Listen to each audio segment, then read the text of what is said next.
Ikamata video ya mtsiku lero mukhala mutadziwa chifukwa chimene bwalo la milandu lakanira pempho la Malawi Electoral Commission limene adalipereka kupempha kunena kuti pakuyenereka pakhale judicial review maka pa chiganizo chimene mtsogoleri wa dziko lino adachichita polamula MEC kuti isamuse maofesi awo kupita mu mzinda wa Blantyre kumeneno akakhale akupitiriza ntchito za bungweli. So nkhani yonse ndiyonera kuti atangolowa kumene amene wa Peter Mutharika after kuwina utsogoleri pa 16 September paja adalamulirano kunena kuti pakuyeneka pachitike relocation kwa maofeses ochuluka kuchokera mu mzinda wa Lilongwe kupitano ku Blantyre, ndipo pa mndandanda panali maofesi monga abungwe la NIFU, bungwe la Malawi Electoral Commission, Malawi Housing Corporation ndiena kuti achite relocate ma headquarters awo kupita mu mzinda umene wa Blantyre. So adapereka order imene iyi zinapezekano kuti amene wa MEC mothandizana ndi malo yawo adachita challenge chiganizochi ndipo adakatsekulisa kunena kuti iyayi tikufunika muchite judicial review pa nkhani imene iyi. So malingana ndi judicial review imene idapemphedwa dzulo pamene ndi pa 26 February amene ndi oweruza milandu Justice Ndedza akana pempholi ponena kuti atawunika pempholi apeza kuti panali zolakwika zochuluka zimene zidachitika andi mwadzina kudali kusasata ndongosolo la pempho lofuna kuti pakhale judicial review. Malo make mlanduwo iwo afotokoza kuti sungapitirire kumvedwa choncho ndi kuti akuyeneka agonjere chiganizo cha Professor Peter Mutharika kuchoka mu mzinda wa Lilongwe kufikano kuti apite mu mzinda umenewu wa Blantyre. Komano nkhani imene idachititsa kunena kuti mtsogoleri wa dziko lino anene kuti maofesi wa asamuke zifukwa zake zoyamba ndizonena kuti ofesi imeneyi ya Malawi Electoral Commission poyamba inkachitira ntchito zawo mu mzinda wa Blantyre, ndipo momwe adalowa amene wa Dr. Lazarus Magafe Chakwera adasamusa likululi kupita mu mzinda wa Lilongwe, ndipo akufotokoza kunena kuti nyumba zimene zimagwiritsidwa ntchito ngati maofesi abungwe limeneli phatikizapo NIFU, Malawi Housing Corporation amagwiritsa ntchito nyumba za rent. So boma limaononga ndalama zochuluka ndithu kuti azilipira rent mwezi wina uliwonse kumeneko ku maofesi amene amachitidwa rent mu mzinda wa Lilongwe. So malo make amene wa boma ataona kuti iyayi ngati njira imodzi yofuna kuchepesa ma expenses a boma ananena kuti kuli bwino maofesi asamuke mu mzinda wa Lilongwe kupita mu mzinda wa Blantyre, kamba kunena kuti mu mzinda wa Blantyre yawo kulikale maofesi amene ndiomangidwa ndi boma, sizikasowekeranso kuti boma lizikapereka rent. Komano amene amayimirira amene ama-challenge chiganizo cha MEC komanso loya wawo amafotokoza kuti iwowa akukakamira kukhala mu mzinda wa Lilongwe pa zifukwa zonena kuti Lilongwe ndi capital city, so kunali kuyenera kuti iwowa akakhale mu mzinda wa Lilongwe. Komano malingana ndi olankhulirapo ena adafotokoza kunena kuti so nkhani yoti apitirize kukhala mu mzinda wa Lilongwe ndiyosamveka chifukwa chonena kuti kumeneku kumachita cost ndalama zochuluka, so panayeneka iwo wachoke malo moti tichite save ndalama. Sopano pambali ponena kuti Professor Peter Mutharika adauza bungwe la NIFU, MEC komanso Malawi Housing Corporation kuti asamuse headquarters ya maofesi awo kupita mu mzinda wa Lilongwe pali zifukwanso zina zimene zimaonesa kuti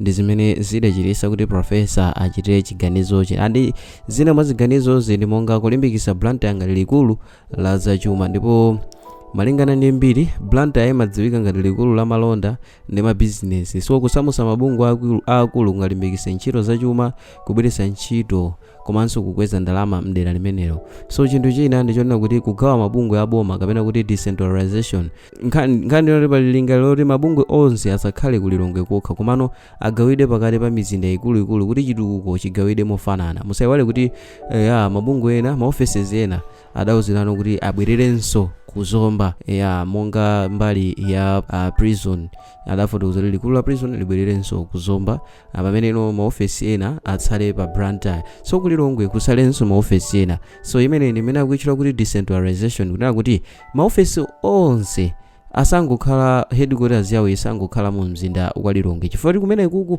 kulikalenso maofesi ochuluka amene ndi aboma. So amafuna ano zinthu zazigawe kunena kuti mizinda ikuluikulu ikhalenso ndi ma headquarters mabungwe osiyanasiyana amenenso amasogolera kwambiri zochitika mdziko lino la Malawi. So malingana ndi chiganizo chimene chocho akufunano kuti mizinda ikuluikulu ikhale chitukuko chake chikhale chogawidwa mofanana. So chinthu china ndichona kuti akufuna kuyandikira amalonda ndi mabizinesi makamaka bungwe la NIFU kukhala ku mzinda wa Blantyre, ndipo kungathandizire kunena kuti amalonda ambiri akumwera komwe kuli mabizinesi ambiri akwanisenso kukhala ndi accessibility, ponena kuti mu mzinda wa Lilongwe kunakudziwika kunena kuti momwe maofesi wankakhala kumeneko kuthekera kuti anthu ena afikire zinthu zochokera ku bungwe limene kunali kuvutirapo. So pamene anaganiza kuti agawidwe maofesi wa ena apite ku Zomba, ena akhale mu mzinda wa Blantyre, komanso ena mu mzinda wa Lilongwe, amafuna kuti mabungwe ena apezeke pamalo ndi momwe malowo alili. Monga Blantyre pokhala mzinda waukulu pa nkhani ya malonda, NIFU ndiyo ithandizira kuti anthu ena akhale ochuluka kuchita access ku thandizo lochokera ku bungwe limeneli la NIFU. So nkhani ina ndionera kuti amafunanso kuchepesa kupanikizika mu mzinda wa Lilongwe. So Lilongwe monga takamba kale ili ndi mabungwe ambiri aboma, so kusamusa ena kungachepese kupanikiza kwa maofesi ndi ntchito. Pali mfundo ina imene ndiyosiriza kunena kuti of course andale angaganizire kuti mzinda ukufuna upasidwe mphamvu kwambiri pa zifukwa za ndale zimene ndi zosiyana. So osusangalene kuti pali zofuna za ndale kapena kulimbikisa thandizo la dera lina pamene othandizira angati ndi njira yolimbikisa chitukuko chofanana. So nkhani ndiona kuti mabungwe adalamulidwa kuti asamusidwe apite mu mzinda wa Blantyre komanso Zomba.